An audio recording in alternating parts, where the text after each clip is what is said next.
E aí galera, beleza? Como é que vocês estão? Meus amigos, hoje é segunda-feira, uma nova semana se inicia e já com muita notícia interessantíssima, inclusive sobre as manifestações. Já é o primeiro tema do vídeo de hoje, quero mostrar algumas coisinhas pra vocês. Uma nota que saiu do Ministério Público Federal, uma do Ministério da Defesa, que é um pedido aí de uma deputada, um convite que também foi recusado de uma instituição aí do estado de São Paulo que vocês conhecem bem, e saiu o primeiro artigo na grande imprensa do consórcio, onde um jornalista realmente tentou entender por que o brasileiro anda tão insatisfeito.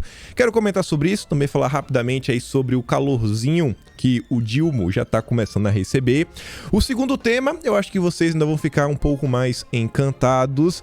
Começaram a sair alguns artigos na imprensa interessantes que estão falando sobre impeachment e já estão inclusive apontando quais são os grupos que ainda sustentam o Dilma.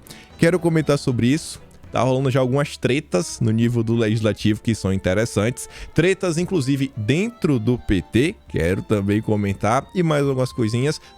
Tem aí alguma notícia também que envolve sobre o futuro de Bolsonaro no PL. Umas coisas interessantes que já tem a ver, inclusive, com as eleições de 2024. Também saiu uma nota interessante no Globo sobre o que os bolsonaristas estão planejando a nível de Câmara. E já envolve a disputa pela presença da Câmara e das comissões. Depois, um tema que eu acho que vai acabar levando a um aumento da rejeição do Dilma, que são as pautas da esquerda. Tem algumas coisas que eu quero comentar com vocês aí. E por fim, se der tempo, quero comentar algumas coisas relativas à COP27 e o Dilma. Mas vamos começar. Tentei procurar mais algumas imagens ao longo do dia de ontem. Vi muita coisa, mas muita coisa que eu vi, eu não consegui realmente assim, encontrar uma data para bater uma tela e falar, isso aqui são imagens de ontem. Esse daqui é um vídeo que eu acho que fica muito difícil não ser, porque o vídeo abre com uma pessoa mostrando um papel com a data, 13 de novembro de 2022, no caso ontem. Isso aqui é em São Paulo, a priori no Ibirapuera, e mesmo assim à noite, cheio de gente ao redor do país. Assim, não faltam vídeos para falar, cara, dessa determinada localidade, dessa outra determinada localidade. Então acho que o pessoal aí tá realmente lotando as ruas, e a tendência é que na terça-feira, no caso amanhã, tem aí, né, não sei, algum evento um pouco maior, porque é o feriado da Proclamação da República. Inclusive amanhã temos a nossa live semanal lá no Quinto Elemento. Aqui é no Centro-Oeste, se não me engano aqui é no interior do Mato Grosso, uma cidade lá que eu não lembro, mas eu tenho que encontrar. Isso aqui é a imagem de ontem. Aqui é em Campinas, no dia de ontem, também as pessoas nas ruas. Aqui foi Campinas, só que anteontem, dia 12. Mas tem fotos aí ao redor da Bahia, no sul do Brasil, no sudeste, em diversas localidades, no centro-oeste do país. Rodando na internet, vocês acham muita coisa. Mas quero comentar algumas coisinhas.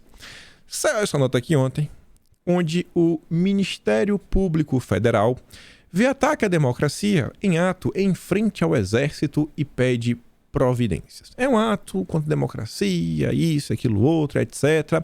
Tinha comentado com vocês que eu acho que o clamor popular, às vezes, ele pode ser assim, direcionado para até algumas pautas, ser um pouco mais propositivo. Ano passado, na verdade, este ano, tentou se debater a PEC 5. Ela não conseguiu avançar, não conseguiu vingar, mas a PEC 5 falava aí, versava sobre o Conselho Superior do Ministério Público, que tem algumas coisinhas, etc. E eu acho que ao longo desses 4 anos, a direita ficou um pouco insatisfeita com a justiça.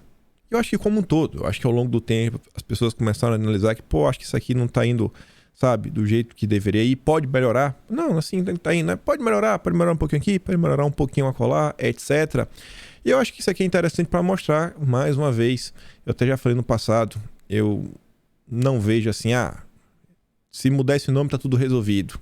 Não, o Brasil ele tem diversos problemas, e problemas complexos. Eu não acho que nenhuma solução simples vai resolver nada no nosso país, mas só deixo aqui de reflexão. O que eu acho que é interessante, e de verdade, é isso daqui.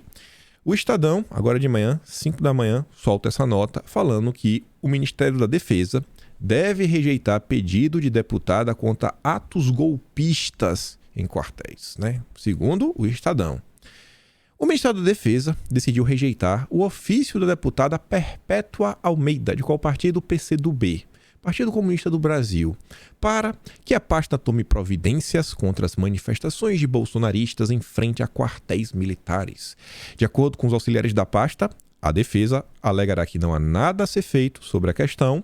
O cálculo é que a deputada ainda poderá recorrer, mas até isso ocorrer, a gestão terá mudado. Ou seja, com a gestão atual, com o ministro da Defesa atual, as pessoas vão poder continuar a priori se manifestando, desde que não proíba, não remova o direito de ir e vir das outras pessoas, seja algo pacífico, ordeiro, etc. Mas, sob uma nova gestão, as coisas podem mudar.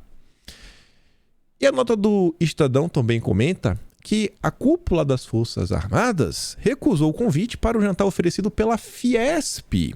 A Fiesp, que também vem passando por um momento de tensão, onde uma ala, que eu acho que é a maior parte da Fiesp, inclusive, está aí tentando remover o presidente da entidade, o Josué Gomes, filho do ex-vice-presidente do Dilma, o José Alencar.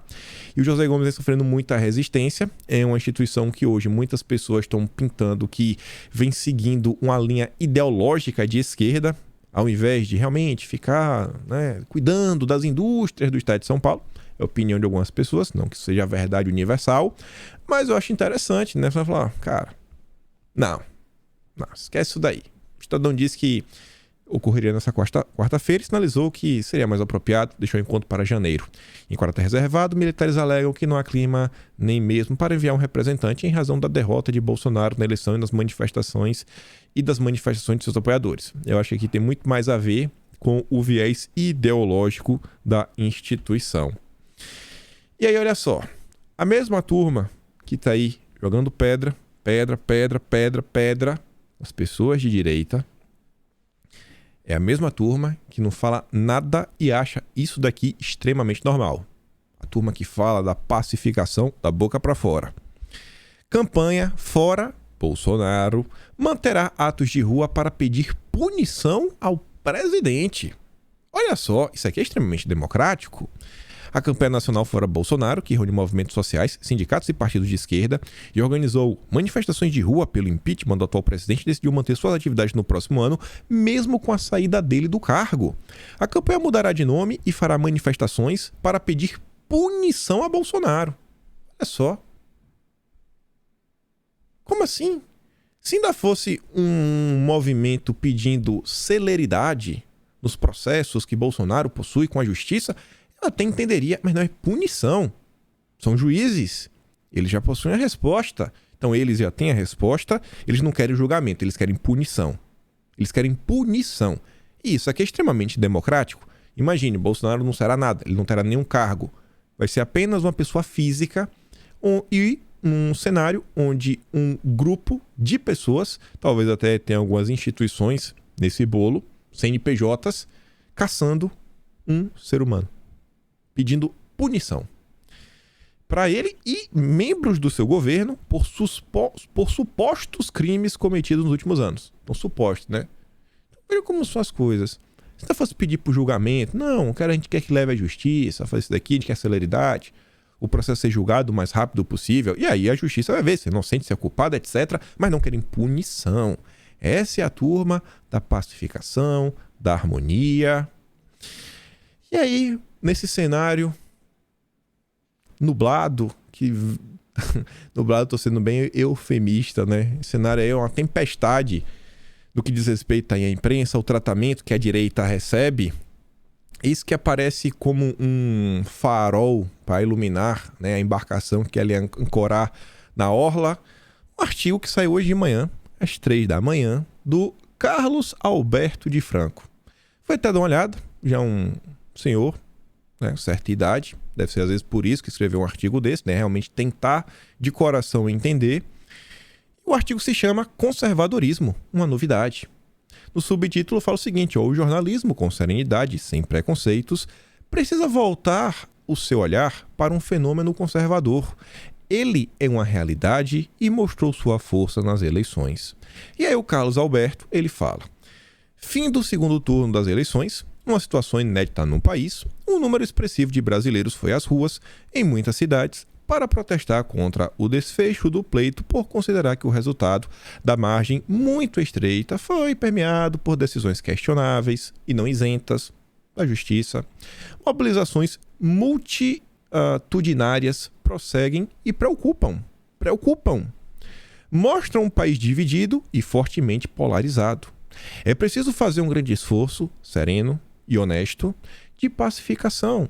Isso exige entender o que realmente está acontecendo. Antes de avançar, hoje é dia 14 de novembro. Devemos ter aí possivelmente 13, 14 dias nos quais a população está protestando. Basicamente 14 dias seguidos, em um período pós-eleição. E vocês veem que notas sobre essas manifestações continuam a sair. Eu não sei o que vai acontecer no final dos tempos, eu não sei em qual cenário que vai se desenhar. Agora, está mais do que notório que é essa manifestação, né? As pessoas colocando para fora as suas insatisfações, está sim chamando a atenção da imprensa e com certeza de toda a classe política e membros do establishment brasileiro.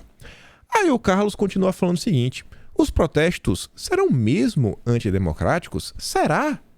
Ou será que a liberdade de expressão, claramente definida na Constituição, está sendo reinterpretada e corroída numa velocidade perigosa? Desqualificar quem não pensa como nós não pacifica. Ao contrário, acirra os ânimos. É preciso entender a razão dos outros, mesmo quando não coincidam essencialmente com a nossa. É o que a gente vinha comentando várias vezes. A turma não quer entender, aí depois reclama. Há várias razões para entender a indignação com a eleição de Lula. E é legítimo protestar nas ruas e praças, como sempre foi e sempre será na democracia. Mas o único caminho de mudança está dentro do processo democrático, não fora dele. Exige estratégia, perseverança e destreza política. Qualificar como antidemocráticos quaisquer questionamentos não é um bom exemplo de conciliação ou pacificação. E parece mostrar um enorme incômodo com o posicionamento de mais da metade da população brasileira. Perceba que ele não coloca um terço. Se a gente for parar para analisar, a população do Brasil são 200 e quebrado. Vamos botar 200 milhões. É mais de 200 milhões. Bolsonaro teve quase 60 milhões de votos. Ou seja, Bolsonaro, em tese, teve menos de um terço da população brasileira. E aqui ele escreveu mais da metade. Então ele não está falando apenas dos bolsonaristas. Você percebe isso? É um posicionamento de mais da metade da população brasileira, que não se alinha com a história, a ideologia, as práticas e a agenda de esquerda. Esse incômodo e essa expressão canhestra de intolerância com quem pensa diferente parecem querer desconsiderar uma nova realidade que vem se consolidando ao longo dos últimos anos. Boa parte dos brasileiros descobriu e se identificou com valores, pensamentos e práticas que podem ser chamados de conservadores. O advento das redes sociais, rompendo a hegemonia da agenda pública e cultural, gerou o fenômeno da desintermediação disruptiva. O que seria isso? As pessoas conseguem se formar sem uma intermediação, que era feita pelo consórcio. E isso também, né, graças às redes sociais, conseguimos romper a hegemonia, né, o controle da informação e da cultura por um único grupo. Novos personagens ocuparam espaço das discussões e das reflexões e têm disseminado essa perspectiva que enaltece o indivíduo e a liberdade responsável. O atual presidente, Bolsonaro, tem servido muito mais como representante desses anseios e aspirações conservadoras e liberais do que seu ativo orquestrador. Não é Bolsonaro que está tocando, ele não avança. Cara, ele só é um representante. Esse clamor não é Bolsonaro que ele cria, ele só encabeça. Está dentro de cada brasileiro. Cada não. Tem uma galera que é de esquerda. Mas mais da metade da população brasileira, ainda que não saiba, é conservadora. O rótulo bolsonarista serve principalmente às vozes de esquerda que de forma bastante estridente, rotulam de bolsonaristas todos que não se alinhem com eles. Quem não faz o L é bolsonarista. Quem não é picanheiro é bolsonarista. É como está o Brasil. Tentando reduzir a ascensão dos conservadores a um personagem controverso e conflitivo. O fenômeno do conservadorismo é maior, ultrapassa e independerá de Jair Bolsonaro. Bolsonaro é o líder desse movimento. Mas um dia, nosso amado senhorzinho, daqui a uns 20, 30 anos, espero, ele vai estar cansado, né? Daqui a uns 30 anos, Bolsonaro vai estar o quê? Com as 97, tá? Dificilmente vai estar aí no jogo político e esse movimento vai continuar. Daqui a 30 anos, vocês se imaginam de esquerda? Ah, agora eu vou virar de esquerda. Daqui a 30 anos? Eu acho que não. Além disso, a esquerda também se esforça para que o conservadorismo não seja devidamente difundido e conhecido em suas propostas basilares, pois percebe que a ocupação do espaço político por uma cultura conservadora é o maior e mais poderoso obstáculo às suas pretensões hegemônicas. Os liberais, tanto faz, liberal é o woke. Olha lá quem tá no Dilma, é Pércio Arida, é Lara Rezende, é Amoedo, é Armínio Fraga, é Nando Moura, é o MBL, é Danilo Gentili. Todos esses picanheiros estão juntos. Quem faz frente à hegemonia da esquerda, na verdade, é o conservadorismo. Simples, simples. Eu fiquei de cara com esse artigo, falei, cara, o cara realmente está conseguindo entender o óbvio. Isso aqui era tão óbvio, mas o óbvio às vezes precisa ser dito por alguém na imprensa. O conservadorismo não apenas tem o direito de existir, como tem se mostrado muito representativo de boa parcela, talvez não, é uma certeza, maior parcela da população brasileira. O pensamento conservador tem raiz em Aristóteles, São Tomás, John Locke, Montesquieu, Adam Smith, Edmund Burke, Tocqueville. No Brasil podemos destacar José Bonifácio, Joaquim Nabuco, Gustavo Corsão, Mário Ferreira dos Santos, entre outros. Também fiquei surpreso quando ele citar Mário Ferreira dos Santos. É um cara que, sei lá, acho que só Olavo de Carvalho falava sobre esse cara no passado. O conservadorismo é o único contraponto às ideias de uma esquerda radical. Só o conservadorismo. Que se tem mostrado humana e economicamente desastrosas em todos os países em que são impostas. E no Brasil vai dar errado, não tem o que fazer. Nas palavras de Russell Kirk, a humanidade precisa, por meio de um conjunto de coerentes ideias, preservar os elementos da civilização que fazem com que a vida valha a pena ser vivida. O jornalismo, com serenidade e sem preconceitos, precisa voltar o seu olhar para o fenômeno conservador. Ele é uma realidade e mostrou sua força nas eleições. Não podemos desconhecer ou desqualificar o fato. E aqui agora chegando ao fim, um artigo longo. O desengajamento do público com as empresas de mídia tradicionais, o consórcio, já é uma dura realidade. O povo cansou do consórcio.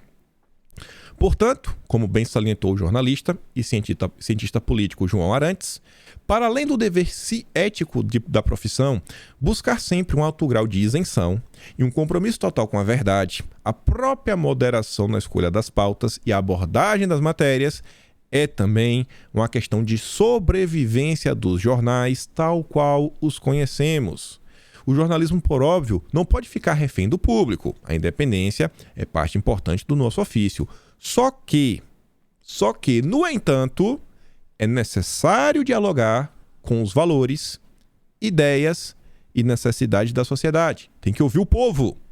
Caso contrário, corremos o risco de perder relevância ao não falar adequadamente de temas e assuntos de interesses dos leitores, além de permitir a tendência de migração da audiência para outras formas de informação continue em crescimento, que é o que já está acontecendo. As pessoas estão parando de assistir esses diversos grupos do consórcio e ler também para começar a buscar outro tipo de informação. Na maior parte do tempo se informam pelas próprias redes sociais. Aí você vê como são as coisas. Eu acho que isso daqui é um retrato exatamente da insatisfação popular e do que está acontecendo nesse momento. À esquerda, temos o Kleber Lucas, o cantor gospel. À direita, o Leonardo Gonçalves, outro cantor gospel. E abaixo tem o Bial. Foram lá conceder uma entrevista. Esse aqui é o Portal do Trono, é um portal gospel, cuja manchete é: Leonardo Gonçalves diz que está sendo rejeitado e que sua carreira acabou. Ele falou que perdeu seguidores, já não recebe mais convites para apresentação em igrejas, desde que começou a se posicionar contra a polarização. Não, ele fez o L. O Léo fez o L. O cantor também disse que, em função disso, sua carreira está acabada. A minha carreira, como ela existiu por 20 anos, acabou. Eu vou continuar gravando música. A minha agenda é praticamente inexistente. Eu praticamente não recebo convites. O que está vendo comigo, isso aqui eu achei interessante. O cara foi honesto e foi honrado. Ele foi honrado. Faço questão de dizer, não é perseguição, é uma rejeição. Realmente está havendo uma rejeição que não está partindo apenas das lideranças. Caiu a ficha no Leonardo Gonçalves que assim, cara, eu não estou sendo perseguido pelos cristãos. Eu não estou sendo perseguido, eu estou sendo rejeitado. Que é completamente diferente. Eu não estou sendo rejeitado a mando de pastor. Não, o pastor falou, não siga esse cara porque esse cara votou no Lula. Não. É generalizado. As pessoas, cada vez mais, estão vendo algumas situações e não concordam. É tipo boicote. É mais um boicote aqui. Segundo o artista adventista, até nas plataformas digitais como Spotify, ele perdeu milhares de ouvintes. Ele disse que entre 80% e 90% de um artista gospel gira em torno das agendas, mas que esse modelo agora para ele acabou. E eu acho que não vai voltar, mas tá tudo bem. Em outra página, diz, Leonardo Gonçalves diz que sua carreira acabou depois que votou no PT. Falou abertamente que se posicionou a favor do PT e declarou apoio no Lula, fazer o sinal em público, né? Foi o estopim para sua derrocada artística. Você é evangélico, cristão, e fazer o L é bem complicado, né? E ele, desta vez com a mistura de humildade e arrogância, diz de forma clara que sua carreira artística praticamente acabou, porque simplesmente falou ser de esquerda, coisa que, para ele, as práticas esquerdistas são totalmente coerentes com o cristianismo. Ele falou que ele não entende, que as igrejas mudaram tanto, que no passado era tudo ok, hoje em dia não pode ser de esquerda, como assim? Cara, ele disse que hoje ele escuta muito uma frase que é assim, não existe cristão de esquerda. Ele fala, não, isso é um absurdo, como assim? Aí agora tá provando, né? Eu acho que o país, ele chegou no nível que vai ter que ter, assim, um grande esforço, mas um grande esforço para as pessoas realmente voltarem a ter um certo diálogo. Isso não foi à toa. É porque um lado apanhou sem parar e vem apanhando. Não é 4 anos, né? 4 anos tem sido bem tenso. Mas a direita vem apanhando de forma vil e baixa. Deve ter uns 40 anos. 40 anos. Me fala um nome aí de direita. Um não que você pode citar um, mas me fala aí 10 nomes de direita que você consegue lembrar 30 anos atrás. TV e jornal. E rádio também. Eu sei que você não lembra. Não lembra, a gente não sabe, não tem nem representantes. Na política, chuta aí 10. Ontem tivemos o prêmio de Interlagos e tem gente que falou, mas a elite brasileira, isso e aquilo outro. Beleza. O que a gente vê é o seguinte, o Dilma, desde que saiu lá de Curitiba, ele não pisa na rua, a não ser que seja um ambiente controlado. Ele continua sem pisar na rua. Vai pra COP. A COP ele vai. A COP 27. Já tinham no Egito. Só os melhores. Aí ele vai. Enfim, eu acho que o que a gente viu ao longo desses 4 anos é que Bolsonaro, ele subia e descia, entrava nas comunidades, sabe, favelas, etc. Aí, numa boa. Ia em jogo de futebol. Enfim, né? Falem o que for, acho que Bolsonaro deu um show ao longo de 4 anos. E vamos começar a falar de umas coisas interessantes. Vamos falar de impeachment. Impeachment, sim. Impeachment já virou assunto. Com 2 semanas, impeachment já é assunto na imprensa. Essa matéria aqui do André Childers. Desafio de Lula, em onda rosa na América Latina, é governar com um país dividido e crise na economia. Já está se falando em crise.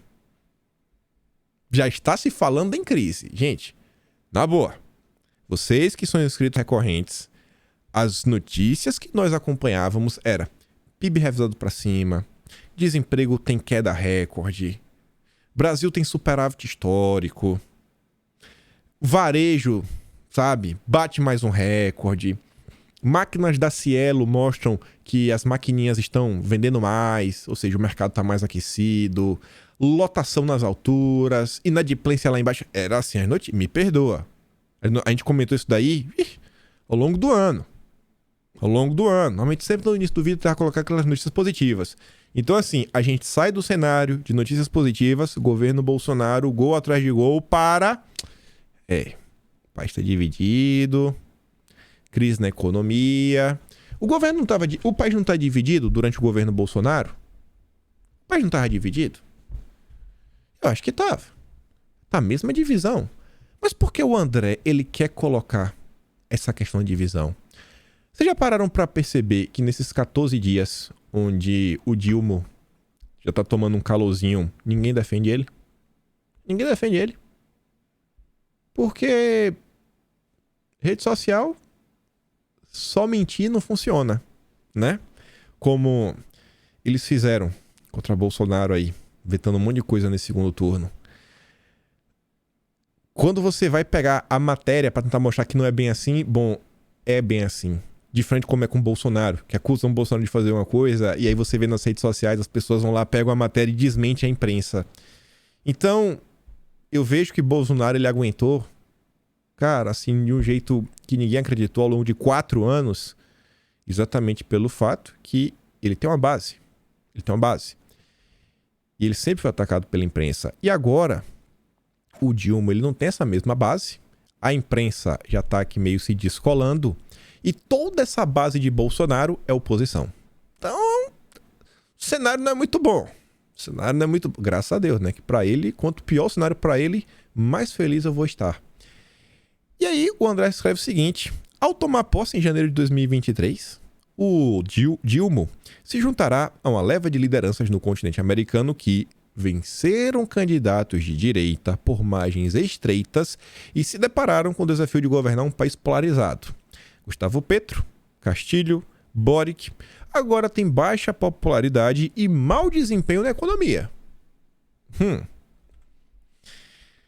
Até mesmo, antes mesmo de assumir o poder na esteira de uma nova onda rosa, presidentes de países vizinhos já enfrentavam a ameaça de impeachment por não terem maioria no parlamento. O cara tá falando de impeachment. Lula também chega ao Palácio do Planalto com a necessidade de construir uma frente de apoio no Congresso, mas começa o governo ao lado de antigos oponentes. Aí o que é que ele cita? Começa com Alckmin, com a Tebet, com a Marina. Contará ainda com apoio de nomes influentes do mercado financeiro, com o interesse do Centrão para ficar sempre onde sempre esteve, no sistema de tomar lá da cá com o Planalto. Ou seja, olha os grupos que o cara tá colocando e que ele diz que vão servir de sustentação pro Dilma. Alckmin, Tebet, Marina, mercado financeiro, parte do Centrão. O cara já tá dando o mapa. A mapa não, a planta baixa. Pensa num prédio, você vai demolir um prédio. Você tem as colunas. Você cortou as colunas, o prédio cai.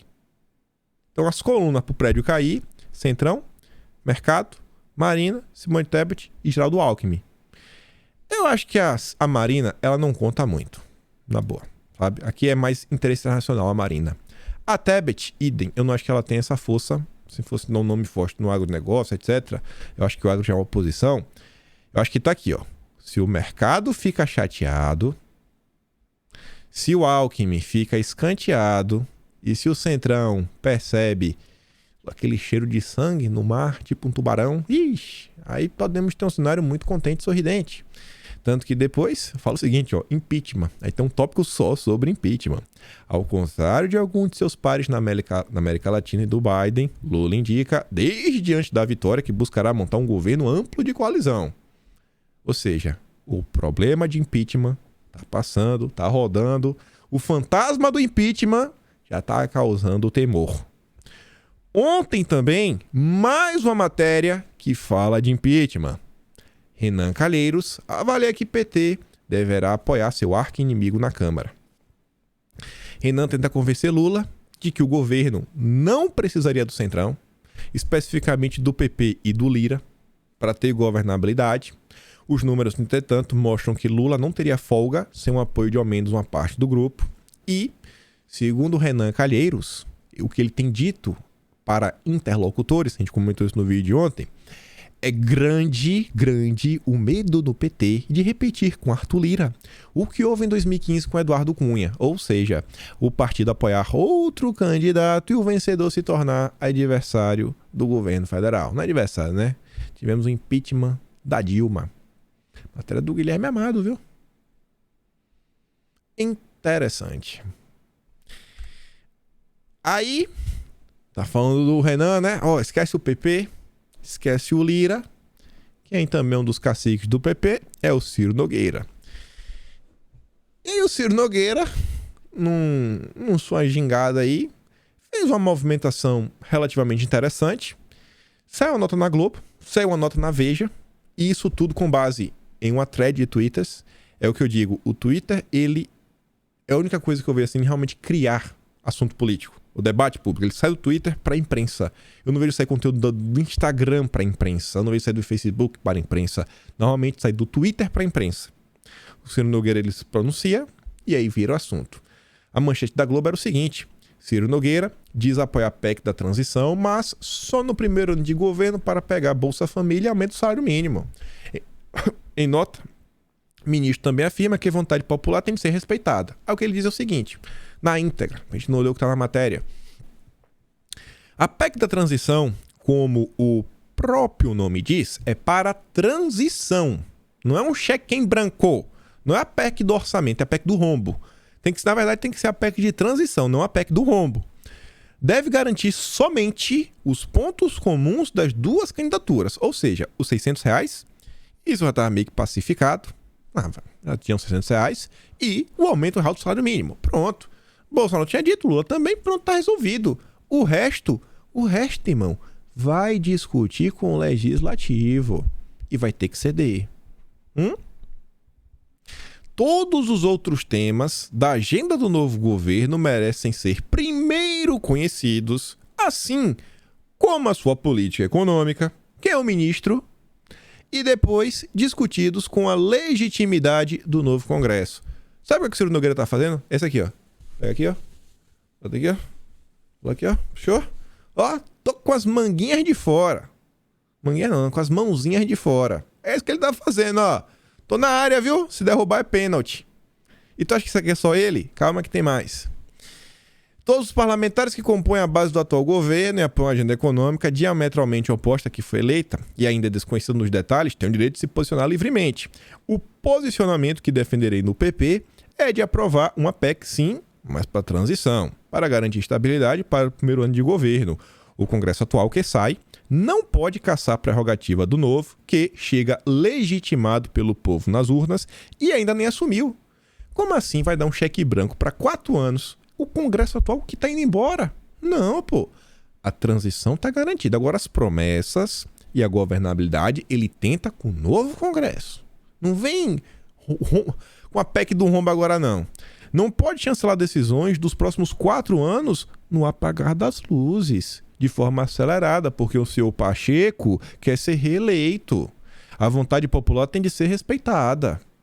O Ciro Nogueira tá falando isso porque ele é bonzinho? Não mesmo. Mas não mesmo. Assim também como Arthur Maia, de bonzinho também não tem nada. Mas isso aqui é a festa da democracia. Tanto que jogaram pedra em Bolsonaro, agora é a vez de a gente ver a desenvoltura. Se a turma da esquerda radicalizar e vir pra fazer o que eles quiserem, vai dar ruim, viu? Vai dar ruim. O incômodo do presidente da CCJ com a PEC de transição. O Arthur Maia, né, tá chateado, tá falando que tá sendo excluído dos debates. Ele que é o presidente da CCJ, ele que vai ter que escolher o relator, pautar. Há colegas, Maia relatou que até a sexta-feira, dia 11, nem aliados de Lula, nem o Lira haviam procurado para falar sobre a proposta. O presidente da comissão também criticou o atalho articulado por lideranças do PT e por Lira para levar a PEC direto ao plenário da casa sem passar pela CCJ e por uma comissão especial antes. Todo mundo quer participar da brincadeira. Porque, a partir do momento que você participa e passa por você, né? Você dá velocidade de jogo. Você tá ali no meio. Aqui é tudo meio de campo. Não tem nenhum atacante ainda. É meio de campo. O cara dá volume. Às vezes o cara quer dar um drible, né? Pra torcida. Falar, tô participando também do jogo. Às vezes, o cara quer... eu quero participar, hein? Eu tenho alguns interesses. Pra eu colocar isso aqui pra andar. E aí, nos próximos meses... Tem aquela posição ali, aquela autarquia. Tem um amigo meu, brother, técnico. Dá pra mandar a nomeação dele? Se a turma da esquerda vir esfomeada, eu acho que esse cenário de insatisfação, que ele vai crescer, assim, já está acontecendo, as pessoas já estão na rua se manifestando. Eu acho que esse cenário ele vai crescer ainda mais. E aí lembra da primeira matéria do Estadão, onde coloca que parte do Centrão é quem sustentaria o governo? Acho que aqui, nessa turma aqui tá meio chateada já, viu? A turma tá meio chateada. Vamos que vamos. Quem vai ser o autor do pedido de impeachment? Mercadante e Glaze em crise na transição de Lula. Isso aqui eu achei interessante, porque é uma nota do Lauro Jardim, que vinha soltando inúmeras informações do PT em primeira mão. Fui ele mesmo, desculpa, foi na coluna dele, quem escreveu foi a Naira Trindade. E aí ela fala só, assim, a matéria primeiro sai com 2 linhas falando: azedou a relação entre 2 inseparáveis expoentes da transição do governo Lula, Glaze e Luiz Mercadante. Saiu essa nota. Aí eles entraram em contato às 9 da noite. 9 da noite. A matéria é de 6h20 da manhã. Se fosse mentira, saiu na coluna do Lauro Jardim, que todo mundo... Essa nota aqui era 7 da manhã, eu tinha terminado de fazer o vídeo e já tinha recebido de um amigo. Então acho que Brasília já estava escutando. Aí esperaram até 9 da noite para entrar em contato, para falar o seguinte: possuímos uma relação política sólida e consolidada. Estivemos unidos durante a campanha, continuamos juntos no processo de transição e seguramente seguiremos da mesma forma, trabalhando com harmonia, com respeito e com sinergia no futuro governo Lula-Alckmin, que irá reconstruir o Brasil. Não falou que a nota era mentira. Nos últimos dias também estávamos comentando como o Alckmin já está tomando um calorzinho, né, umas pancadinhas do PT de São Paulo, como o próprio PT e os partidos aliados estão famintos por mais destaque, né, mais espaço na equipe de transição e no futuro governo e ministérios. Então, já as brigas... Se isso daqui não estava contando para falar de impeachment, mas já está tendo problema interno. Esse governo vai ter problemas. Semipresidencialismo perde força no Congresso após a vitória de Lula. Aqui mostra algumas hipocrisias, né, alguns absurdos que é o Brasil. A proposta, né, perdeu força após a eleição do Dilma. Para deputados que acompanharam as discussões sobre assuntos, as prioridades do novo Congresso mudaram com a chegada do petista ao Planalto. A equipe de transição dialoga com os parlamentares sobre uma proposta de PEC para aumentar investimentos sociais já em 2023. Na negociação estariam o possível apoio do PT para a reeleição de Lira e a manutenção do orçamento secreto. Se o acordo se confirmar e Lira for reconduzido ao cargo, será difícil que o projeto do semipresidencialismo seja pautado em breve, avaliam estes parlamentares. Não se descarta, porém, que a proposta funcione como uma espécie de carta na manga em futuras discussões. A possibilidade real de aprovar o semipresidencialismo seria sob Bolsonaro, que não tinha agenda. Isso abriria um vácuo para o legislativo ocupar. O problema do governo Lula vai ser o contrário. Ele vai ter muita agenda com dificuldade para aprovar. Vai ter de fazer muitas concessões para o Centrão. Sabe o que ele está falando aqui no final do dia? É o seguinte: não é que Bolsonaro não tinha agenda. A agenda de Bolsonaro era bem simples. Bem simples e, sabe, óbvia. Não são temas, sabe, espinhosos. São temas que grande parte da sociedade brasileira defende. Bolsonaro não queria flexibilizar. Vamos pegar aqui um exemplo. Meu Corpo, Minhas Regras. É um projeto aí muito espinhoso. Então, Bolsonaro não quer. Tá de boa. Tô de boa. Bolsonaro quer aprovar o ferrogrão. Bolsonaro quer aprovar a marca do saneamento. Então, assim, cara, tu vai votar contra? Tu vai falar pra população brasileira que tu é contra as pessoas terem esgoto em casa? Vai. Depois não reclama, viu? Então, assim, são pautas que eram muito difíceis a turma ficar contra e ter um poder de barganha com Bolsonaro. Tanto que no final do dia, quantos e quantos técnicos nós conseguimos citar nos mais diversos ministérios e secretarias de destaque que tiveram o governo Bolsonaro? Não cedeu. Bolsonaro não cedeu. Não cedeu. Você vê no final de o quê? Ciro Nogueira, mas era a Casa Civil, que é um ministério político, não um ministério técnico. Você pega o Ministério das Comunicações, Isso pode falar. O ministério mais técnico tá lá Fábio Faria, não é um técnico da área. Pode ter alguns contatos, né? Que pode abrir algumas portas, etc. pra ele, mas coisa. Mas tirando isso daí, quem assim que tava no ministério que é extremamente... que não é um técnico da área, assim, eu não nem lembrar desse momento. Você vê, por exemplo, agricultura. Você tinha uma política, a Tereza Cristina, mas vem do agronegócio. Então, assim, cara, é completamente diferente. É por isso que o pessoal queria aprovar o semipresidencialismo, porque com o Bolsonaro, bicho, fazer o quê, cara? Fazer o quê? Sentar e chorar. Bolsonaristas vão tentar controlar Senado e comissões estratégicas da Câmara para barrar propostas de esquerda. Fiquei feliz. Essa matéria aqui, ela conversa com o Carlos Jordi, o Felipe Barros e o Ramagem. E os três têm um posicionamento bem similar. Peguei os principais pontos. A ideia de parlamentares bolsonaristas é utilizar as comissões para resistir a medidas consideradas de esquerda que eventualmente venham a ser apresentadas pelo novo governo. Citam como exemplo mudanças na legislação trabalhista, regulamentação da mídia, né, censura e temas relacionados à política ambiental. Nossa, finalmente, senhor, isso aqui é importantíssimo. Finalmente. Espero que não deixem um crédito de carbono avançar. Além disso, pretende insistir em projetos da pauta de costumes que ainda não avançaram, embora admitam mais dificuldade nesse aspecto. Além de tentar comandar as principais comissões da casa, a estratégia envolve conquistar cadeiras em colegiados temáticos como meio ambiente, cultura e educação. São nesses grupos, formados por um número reduzido de deputados, em que a maioria dos projetos começa a ser discutido. Abre aspas. Nós aprendemos a fazer oposição com o PT. O que temos que fazer é garantir na Câmara toda a estrutura necessária, na liderança do partido, em especial, para obstruir as pautas que não forem do nosso alinhamento, diz o Felipe Barros. O Jordi também falou na mesma linha, o Ramagem também. Então, graças a Deus e que sigam nessa linha. Aí veja, vamos voltar para o impeachment. Estava lá com o apoio do Alckmin, que já está pena do PT. Simone Tebet Marina, não acho que segura. O Centrão já quer colocar, né? Quer uma fatia grande do bolo, e a gente não sabe como é que vai ser. E a matéria também fala do mercado financeiro. Se lembra, né? Matéria da CNN, só manchete e subtítulo.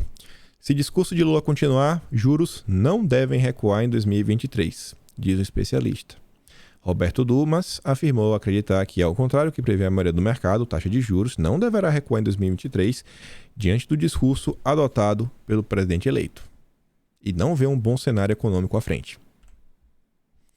O Murilo de Aragão escreveu seu artigo semanal aí para Veja, da Arco Advice, vem nessa linha, né? Um cara que conversa muito perto com o mercado. Obviamente, eu já fui lá para tentar... Tem uns parágrafos iniciais, né?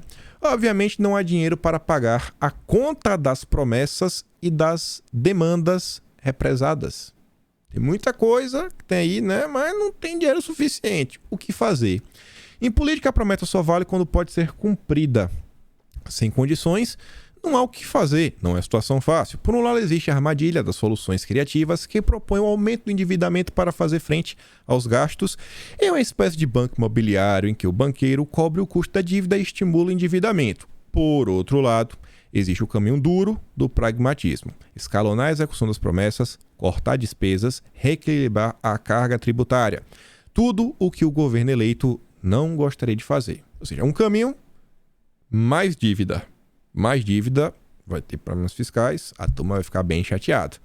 Qual é a solução? Normalmente, o caminho mais pragmático, vamos cortar na carne, reduzir a despesa, fazer uma reforma administrativa, diz, infelizmente as promessas não cabem na realidade econômica e fiscal do país sem a implantação de uma reforma administrativa e de uma reforma tributária.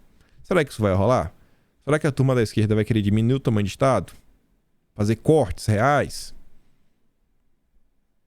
O governo Bolsonaro já vinha fazendo isso, né? Teve até uma espécie de mini reforma administrativa na redução dos cargos comissionados quando a gente compara os governos anteriores com o governo atual, né? Mas tudo bem. Para complicar, o mundo em 2023 terá focos de tensão importantes que testarão a nossa resiliência contra a economia e exigirão perícia de nossa democracia. Vamos ver. A agenda internacional do país será importante. E aí o Murilo continua falando o seguinte: ou assim, as forças produtivas devem estar atentas aos passos iniciais do novo governo. E é evidente a tentação de aumentar impostos sem equacionar a carga impositiva. O melhor cenário envolveria uma equipe econômica forte e com credibilidade, a contenção das iniciativas populistas e a predominância do pragmatismo nas decisões. Esse é o cenário, o melhor cenário. Uma equipe técnica, com credibilidade. Mas o Dilma, até agora, o único nome técnico que foi apresentado foi o Chico Pinheiro para tomar conta da TV, né? TV Brasil, ABC, uma das duas. Talvez seja esperar muito. Não, sim, é esperar muito. Não vai ter uma equipe econômica técnica. Um cenário intermediário pode ser uma alternativa. Eu acho que ainda o meio de Aragão está muito esperançoso. Até porque isso é uma nota, não trouxe aqui. Acho que isso é do Guilherme Amado, ou foi do Igor Gadelha, foi no Metrópolis, um dos dois. Falando assim, os sinais controversos do Haddad e Padilha. Mais ou menos assim a manchete. Aí fala do Alexandre Padilha e do Haddad. A lá Pachando fala que a tendência é que o Haddad sim vai ter um ministério ligado a algo econômico, seja fazenda, seja planejamento ou seja infraestrutura. Vai fazer ciclovia no Brasil inteiro. Ao invés de a gente construir ferrovias, rodovia, vamos fazer ciclovias. Sair de Feira de Santana até Brasília de bicicleta. Bicicleta, né? Como o pessoal gosta de falar. Nesse sentido, devemos analisar a reação do mercado aos primeiros passos do time econômico, bem como a credibilidade técnica de sua composição. O Brasil é um país onde até os profissionais cometem erros graves. Imaginem os amadores. Colocar amadores para tocar o transatlântico da nossa economia é brincar com o destino de todos, em especial dos que mais precisam do Estado e da sociedade. É aquele artigo também que não está muito esperançoso. E olha que passou 2 semanas. Em 2 semanas, o Murilo Aragão, né? Não, vamos aqui pensar num cenário intermediário.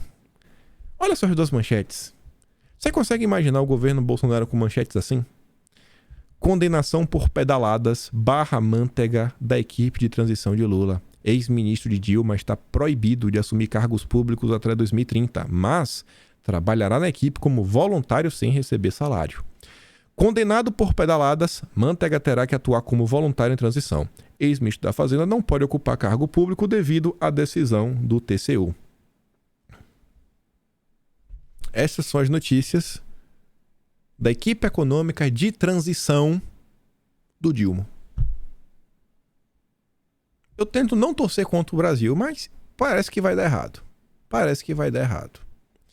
O Paulo Ganimi, que é do Novo, muitas pessoas, instituições milionárias fizeram L por nojinho de Bolsonaro, acreditando ou fingindo acreditar que Lula seria o que nunca foi. Agora que as coisas estão ficando claras, vão embora. Tiram seu dinheiro do Brasil e tudo bem para elas. O povo faz o quê? O povo toma feio. Esse rapaz aqui, Gustavo Castanhon, ele é Ciro Gomes, cirista, na veia. Acho que ele votou no Lula no segundo turno. Esse cara não anulou o voto não, eu vi ele falando. Eleitor do Lula, um cara de esquerda, assim. Acho que ele é filiado também ao PDT. Não temos nem 2 semanas de eleito e o que Lula já traiu. Primeiro, agora quer manter teto de gastos, só aprovando gambiarra. 2, agora quer manter orçamento secreto. 3, agora o neoliberal Arida comanda a transição econômica. 4, agora negocia com Lira para presidente da Câmara. Próxima. O cara já está conseguindo problemas internos no partido, problemas dentro da esquerda. O Centrão já está colocando as asinhas de fora, as mãozinhas de fora. Tem oposição. A mídia desembarcou. Pô, eu não coloquei aqui ontem o editorial do Globo. Foi falando daí da esquerda. Era mais ou menos assim. Ao propor utilizar bancos estatais, era mais ou menos assim, Lula revive o que há de pior no PT. Essa era a manchete do editorial. A opinião do Globo. Com 2 semanas. 2 semanas. Aí o que o Paulo Ganimi falou, né? Quem tem condição já tá pensando em sair do Brasil. Mais uma notícia. Brasileiros procuram agências para sair do Brasil. Esse governo, não sei se chega ao fim não, viu? Eu acho que não. Bolsonaro deve ajudar a PL a crescer nos municípios em 2024. E é o que eu digo. Muita gente às vezes fica triste, cenário de terra arrasada, etc. Eu não sei qual é o cenário que vai se desenhar no horizonte, né? No Ocidente, não, no horizonte. Até no Ocidente também. No Ocidente também não faço a mínima ideia. Tá muito tenso aí, né? Europa, Estados Unidos, América do Sul. Mas no horizonte nacional, eu não sei o que vai acontecer nos próximos dias, meses, etc. Mas independente disso, tem algumas coisas que não vão mudar e a gente tem que se preocupar. Qual uma delas? Eleições de 2024. Bolsonaro, assim, começaria desde já a promover lideranças locais da legenda, o que também atenderia o seu projeto de permanecer em evidência no cenário nacional e consolidar-se como maior referência do campo da direita. Aliados já começam a mencionar que ele deve ser candidato novamente à presidência em 2026. Para isso, Bolsonaro deve também ter uma estrutura de comunicação profissionalizada, aproveitando o aumento expressivo do fundo partidário do PL, a planos de investimentos em redes sociais e produtos como podcasts e vídeos. Se Bolsonaro realmente cair de cabeça nisso e tiver, né, aquela live de quinta-feira, que dor, às vezes. O áudio, eu ficava me contorcendo, aquele áudio abafado. Parecia que o microfone. Ah, meu Deus do céu. Fazer bem feito, começar agora, 2 anos, desde já, trabalhando nomes. Vai eleger uma porrada de prefeito e vereador. Uma porrada ao redor do Brasil inteiro. Pessoas realmente mais à direita. Nossa. E aí tem gente que quer me falar que o Brasil vai dar errado. Eu sou otimista? Sou. Mas eu também sou realista. Eu sempre não trago aqui alguma matéria para reforçar algum tipo de raciocínio. Eu não chego em conclusão por nada, só por puro coração e otimismo. Ah, vai dar certo porque eu tenho fé em Deus. Também, óbvio. Fé em Deus é o que segura no final do dia, principalmente nos momentos de tristeza, né? Meu Deus. 2 semanas atrás, na segunda-feira, dia 31, gravar um vídeo foi difícil, mas estamos aqui. E é isso, gente. Independente de toda a confusão,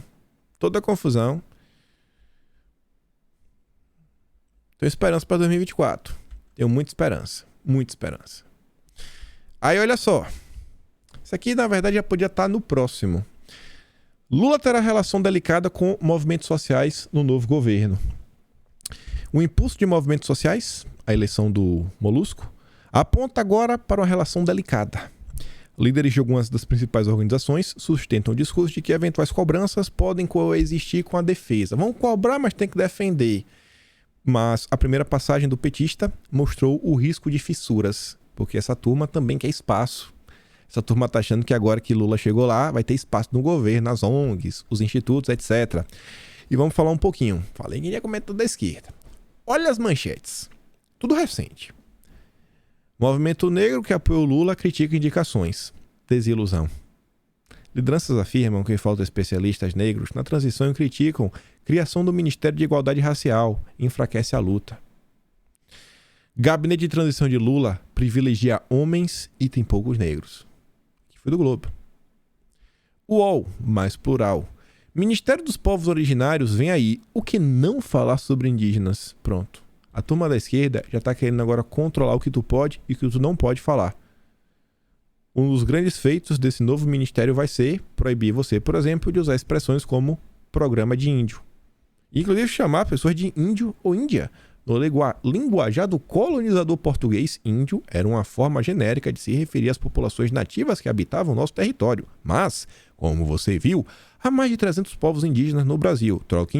Troque por indígena. Comunidades indígenas, povos indígenas. Não chame de índio. Isso aqui não tem tudo para dar errado. Não tem tudo para gerar mais chateação e ladainha.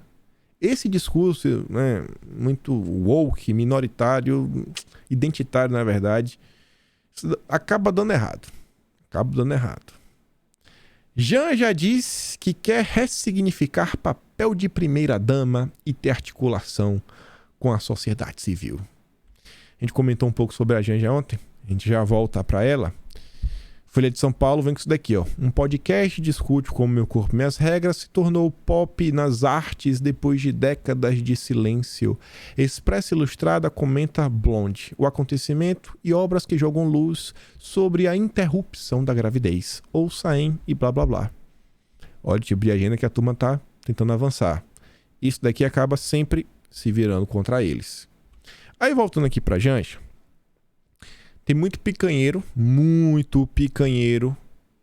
que trabalhou para derrotar Bolsonaro. Maurício Meirelles é um deles. Meirelles. Kim Kataguiri.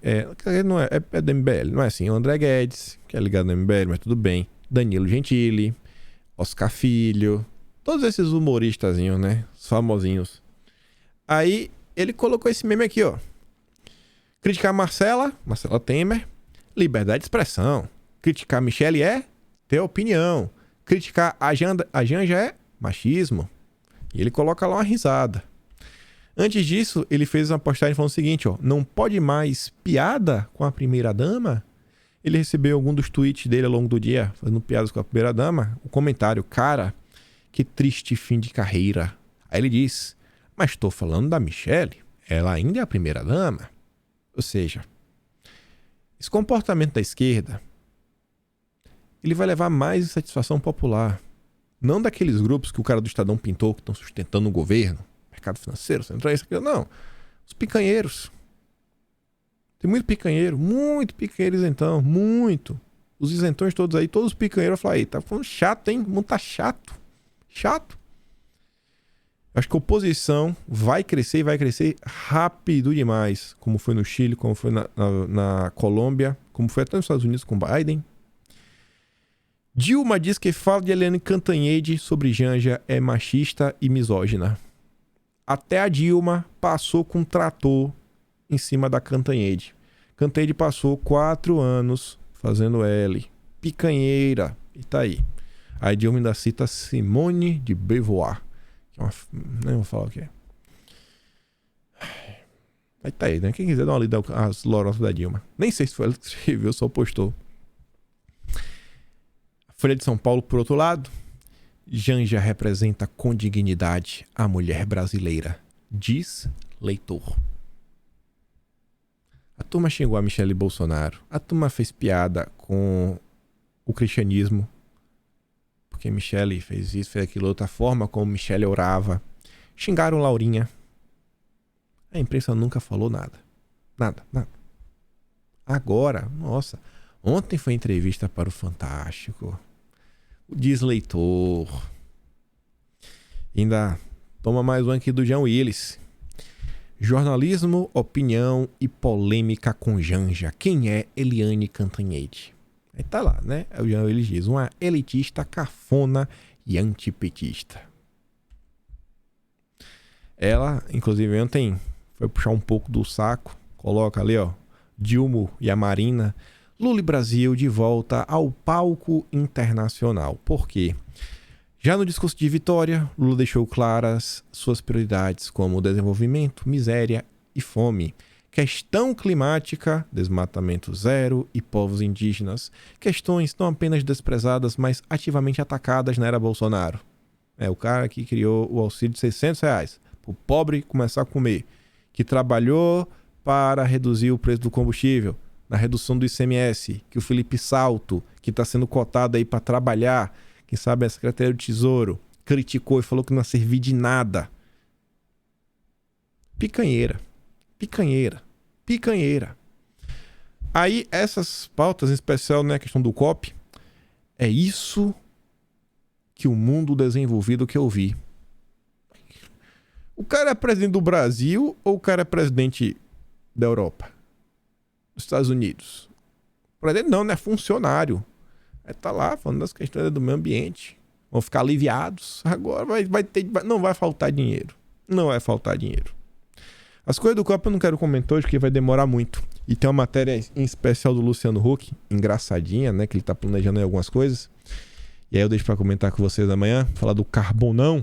Mas aqui tá os links do vídeo de hoje, só pra não ficar batido. Vou mandar o vídeo de Interlagos. A turma aí declarando todo o seu amor pelo Dilma lá no Telegram. Vocês podem dar uma olhada lá.